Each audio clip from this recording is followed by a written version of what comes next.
자, 여러분 있잖아요. 제가 어저께 라이브에서 우병우가 박영수를 조사했어야 한다. 박영수가 우병우를 수사하는 게 아니라 제가 이런 얘기를 했었습니다. 근데 이거를 좀 더 구체적으로 얘기를 할게요. 일단 아직은 공개할 수 없지만 박영수 전 특검, 박영수 변호사는 대장동 리스트에 있을 만한 이유가 있었습니다. 대장동 리스트에 있을 만한 이유가 있었고 대단히 중요한 역할을 했습니다라고 저는 알고 있습니다. 자, 조금만 더 기다려 주십시오. 박영수 특검이 대장동에서 어떤 역할을 했었는지는 조금만 더 기다려 주십시오. 저도 먼저 치고 나갔다가 한계가 있어서 일단은 이렇게 말씀을 드리면서 일단 요 정도를 전제로 하고 말씀을 드릴게요. 이재명이 대장동은 검찰 게이트다 이렇게 주장하잖아요. 근거가 있어요. 그 근거가 검찰들이 대장동에서 엄청난 역할을 합니다. 박영수 뭐 등등등, 뭐 곽상도, 박영수 등등등이 검찰 출신들이 모든 검찰을 다 싸잡아서 얘기하면 되고 문제 있는 검찰들이 있죠. 박근혜 정부 시절에 실세들이 대장동에서 박근혜 정부 시절 실세 검사들이 대장동에서 중요한 역할을 하는 건 맞습니다. 근데 제가 이재명에게 묻고 싶은 게 있어요. 당신이 그렇게 혐오하는 검찰 출신들하고 본인은 짝짝꿍 안 했어? 본인은 짝짝꿍, 이재명 당신이 검찰들 노는 판에 그래도 내가 성남시장이고 내가 도장 찍는 건데 나 제껴놓고 하면 안 되지라고 한 거 아니야. 본인이 붙은 거 아니야. 그리고 이렇게 하면은 목이 커진다라는 설계나 기타 등등에 있어서 본인 역할이 없었나요? 이재명 대표님? 그러니까 이재명 대표가 부분적인 사실을 얘기하고 있는 거예요. 대장동 게이트에 검찰 출신들이 난리친 거 맞고요. 이재명도 난리친 거 맞아요. 둘이 사이가 안 좋다라는 사실 자체만 그거를 사실이 아니라 그렇게 연출을 하고 있지만 사실은 둘이 짝짝꿍을 한 게 본질이지. 그래서 나 죽으면 너희도 죽어. 이재명이 이걸 하는 겁니다. 나 죽으면 검찰 너희도 죽는 건데 다 죽어야지. 검찰도 죽고 이재명도 죽어야죠. 검찰도 살고 이재명도 살면 이 나라 망해야죠. 응? 윤통하고 근무연이 있었던 사람들일 뿐이지. 윤석열 대통령도 선배고 나발이고 없어야 돼요. 다 작사를 내야 돼. 이 인간들. 자, 여기서 보세요. 저는 이 대장동 이야기를 들을 때 이제 제가 대가리가 깨지는 순간이 많은데 저도 우병우 나쁜 놈 소리를 진짜 많이 했던 사람인데 곰곰이 생각을 해보게 돼요. 우병우가 뭘 그렇게 나쁜 짓을 했지? 건방진 거? 독선적인 거? 그런 느낌적인 느낌들? 사람에 대한 인상 비평? 뭐 아들을 운전병으로 아들을 운전병 그게 참내 기가 막혀서. 자, 그리고 이제 반면 정의의 사도처럼 굴었던 특검 박영수 아니겠습니까? 저는요, 이 박영수 특검이 여기 대장동에 등장하는 여러 사람이 형님으로 모셨던 그런 사람인데, 저는 아직 말은 다 할 수 없습니다만, 제가 지금 말씀드릴 수 있는 건 우병우가 박영수를 조사하는 게 맞지, 그 역은 말이 안 되는 얘기였어요. 무슨 얘기냐면, 대장동 사업의 핵심에 박근혜 정부 때 사람들이 들어가 있죠. 박근혜 정부 때 고위직들이 들어가 있습니다. 대장동 사업에. 그러면 여러분, 지금은 뭐 공수처가 있다고 하지만 고위공직자의 비리를 탐지하고 그걸 조져야 되는 게 어디입니까? 민정수석실이죠. 민정수석실이 고위공직자들의 비위를 탐지하고 수사하고 조지는 역할을 하는 데가 민정수석실입니다. 문제는 그 민정수석 곽상도 자체가 대장동하고 관련이 있다고 봐야 되겠죠, 여러분. 응? 그 업무를 하는 비위 첩보를 하고 감지하고 조사를 해야 되는 민정수석실 자체가 문제가 있었다고 하면 기가 막힌 겁니다. 그러니까 박근혜 정부는 대장동을 감지하고 해야 될 그 핵심적인 라인이 전부 다 대장동 패거리였어요. 야, 기가 막힌 일입니다. 초기에 고위공직자들을 관련해서 수사할 수가 없는 거죠. 이러니 이재명한테 박근혜 정부의 검찰들의 비즈니스 아닙니까? 어이구 이재명 참 엄청 뻔뻔한 겁니다. 그렇게 주장하는 건.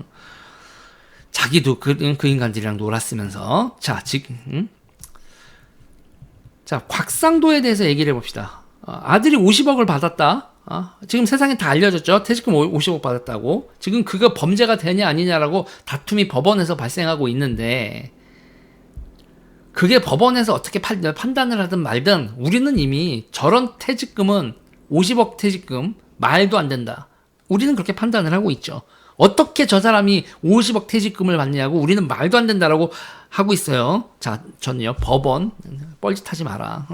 당신들이 뻘짓하면 결국은 대법관들, 법관들도 다 죽는 거다. 대한민국에 이런 판결 그지같이 하면 대한민국에 파시즘이 오는 겁니다. 히틀러가 오는 거고. 법원 정신 똑바로 차려요. 전 이런 말을 해드리고 싶고. 곽상도는 대장동 사건이 진행될 때 자기는 몰랐다. 내 자식이 훗날 취직했는데 그 취직해가지고 그 회사가 그렇게 됐는데 내 자식이 거기다가 엄청나게 뭔 공헌을 했겠지. 나하고는 상관없어. 나는 모르는 일이야. 내가 민정수석 때 대장동 사건이 이렇게 진행되고 있었어도 그거 나는 그런 거 몰랐고 내 자식이 거기서 50억 받는 것도 난 몰랐다. 이렇게 얘기를 해야 되는 거예요. 개발 사업자에게 천문학적 수익이 어떻게 나는지도 몰랐고 내 아들이 그 회사에서 공로를 인정받아 퇴직금 50억을 받는 것도 어떻게 그 메커니즘이 되는지 자기는 몰랐어.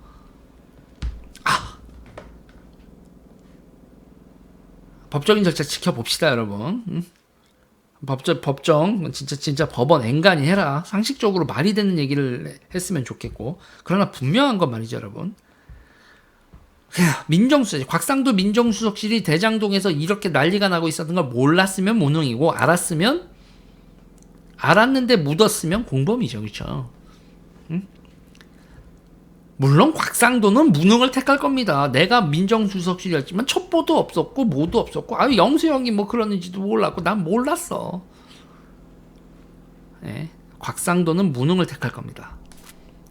자, 문제는 말이죠. 무능하지 않았던 민정수석 우병우죠. 박근혜 정권 말이 되면 대장동은 여러분 그때 조용했지만 박근혜 정권 말에 세상 시끄러운 얘기가 하나 있었어요. 지금 묻혀버린 얘기죠. LCT요. LCT. 뭐 그 LCT 관련돼서는 여러분 김무성과 문재인이 동시에 얽혀 있었다는 무성한 소문만 있었던 부산 금융권, 그 부산 정치권이 모두 공멸할 뻔했다. LCT가 미분양 사태가 나거나 기타 등등 했으면 난리 날 뻔했다. 그런 얘기 있었죠, 여러분. 그 LCT 있잖아요. LCT의 구세주. LCT가 그 미분양 날 뻔하고 한 이런 거에서 여러분 구세주로 등장했던 게 어디입니까? 여러분 중국 큰손들이 등장하죠.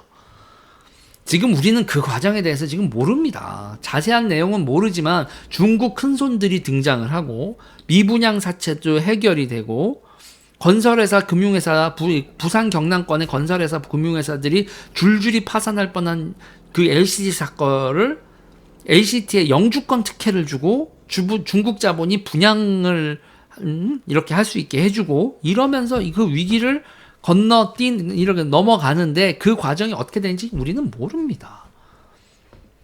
LCT의 인허가 과정 그리고 정치인들이 어떻게 얽혔는지 지금도 우리는 모르지만 온갖 풍문만 있죠. 자, 그때 박근혜 정부의 말이 많았던 LCT는 묻혀있고 대장동은 터져나오고 있습니다. 자, 그리고 대장동 사건의 키맨 중 한 명으로 박영수의 이름이 거론되고 있죠. 다시 저는 탄핵 정국을 다시 돌아보게 되는 겁니다. 그러니까 LCT 세력하고 대장동 세력이 이게요. 그냥 민주당 세력이 아니라 고위 검사들, 박근혜 정부의 고위 검사들, 고위 정치인들이 LCT와 대장동에 다 걸려 있어. 이러면 박근혜 정부 민정수석실은 이 인간들 쳤어야 되는 거고요. 그렇게 되는 거죠. 그런데 이 LCT 세력과 대장동 세력이 자신들을 향할 수 있는 칼날을 어떻게 해버렸어요? 그걸 부러뜨렸죠. 탄핵도 했고 우병우를 이상한 사람 만들었습니다. 그러니까 LCT와 대장동에 얽혀 있던 검찰 선배들이 후배 검찰 우병우를 작살을 낸 거예요. 검찰 선배들이 LCT와 대장동에 얽혀 있던 검찰 선배들이 후배 검찰 우병우를 작살을 낸 거라고요. 자기들 못 치게. 결국 탄핵은요. 비리 검찰, 비리 정치인, 주사파의 콜라보레이션. 그리고 중국 세력의 그림자도 보이는데 이건 또 다른 별개의 얘기니까 비리 검찰, 비리 정치인, 주사파 이 콜라보레이션이 이게 이들이 힘을 합쳐서 탄핵을 한 사태다. 그리고 구체적인 사건으로 하면 LCT 사건하고 대장동 사건 이거 탈탈 털어봐야 된다. 이런 얘기를 하고 싶어요.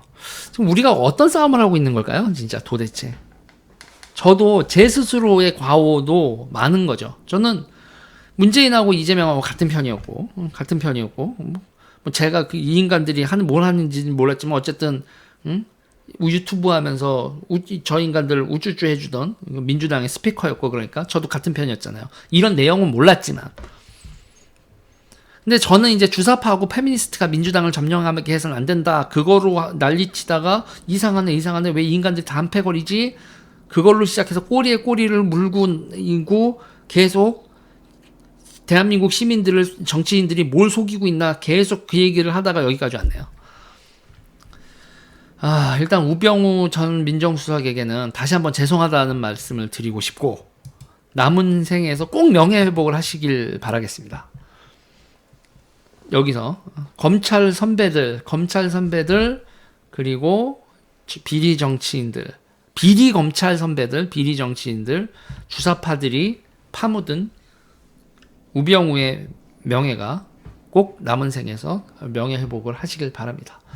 일단 저는 많이 돼도 이제 저한테는 이제 명예회복을 하셨고 저도 이제 죄송하다고 생각을 하고 있는데 아직 이 세상에 이 메시지가 퍼져나가고 있지 않죠.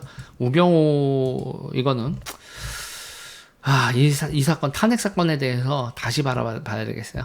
이 개새끼들 진짜 천하의 나쁜 놈들입니다.